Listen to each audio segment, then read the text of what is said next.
अक्टूबर 1994 का दूसरा सप्ताह उत्तर प्रदेश की सपा सरकार थी। मुलायम सिंह यादव मुख्यमंत्री थे। उत्तर प्रदेश के दो सबसे प्रमुख हिंदी अखबार दैनिक जागरण और अमर उजाला से मुख्यमंत्री जी नाराज हो गए और उन्होंने इन अखबारों को सबक सिखाने की जिम्मेदारी अपने विश्वस्त सहयोगी आजम खान को सौंप दी। फिर क्या था, इन अखबारों के खिलाफ युद्ध छेड़ दिया गया। समाजवादी पार्टी के कार्यकर्ता इन अखबारों पर हमलावर हो गए।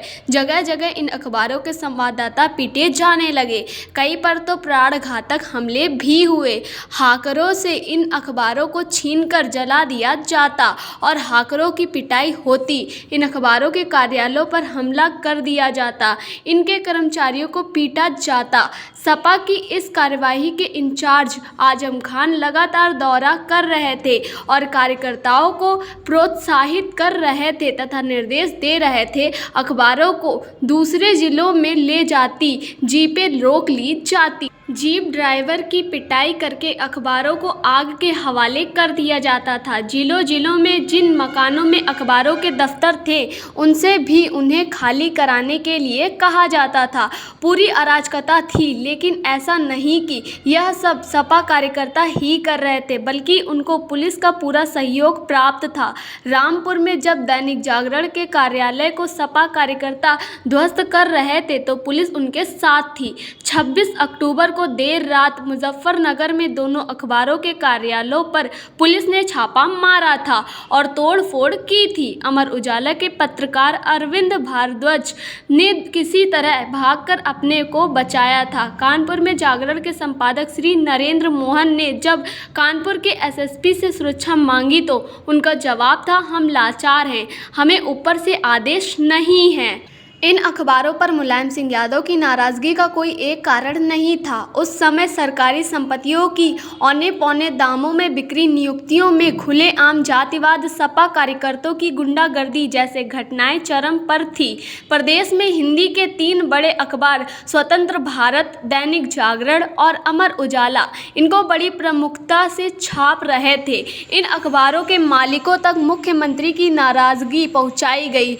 लखनऊ का स्वतंत्र भारत तो तुरंत नतमस्तक हो गया और 12 अक्टूबर 1994 को अपना एक मुलायम सिंह विशेषांक निकालकर उसने मुलायम सिंह यादव को फरिश्ता साबित कर दिया। लेकिन अमर उजाला और दैनिक जागरण नहीं झुके। उपरोक्त घटनाओं के बाद भी अमर उजाला के अशोक अग्रवाल ने कहा कि हम अंत तक लड़ेंगे, तो जागरण के नरेंद्र मोहन ने कहा कि हमें अखबार बंद करना मंजूर है, लेकिन हम जनता को गुमराह करने वाली खबरें नहीं दे सकते।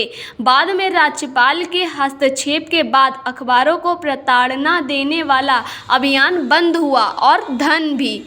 ऐसा नहीं कि अखबारों को नियंत्रित करने के लिए सिर्फ आतंक का सहारा लिया गया, बल्कि बहुत सी अच्छी मात्रा में धन का प्रयोग भी किया गया।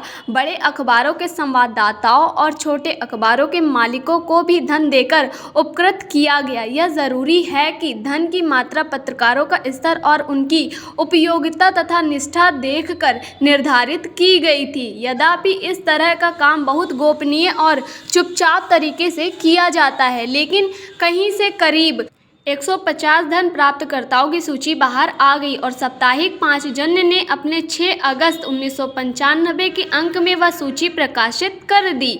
इस सूची में कुछ लोगों को तो नाम मात्रा का धन मिला, जैसे मथुरा के पत्रकार राम गोपाल को मात्र 10,000 मिला, तो अमृत प्रभात के एक सेवानिवृत्त संपादक को इलाज के लिए सिर्फ 5,000 मिला। उत्तर प्रदेश प्रेस क्लब को 15,000 मिला था। उसी सूची में सर्वाधिक 2 लाख किसी स्वदेश कुमार पत्रकार को मिला था।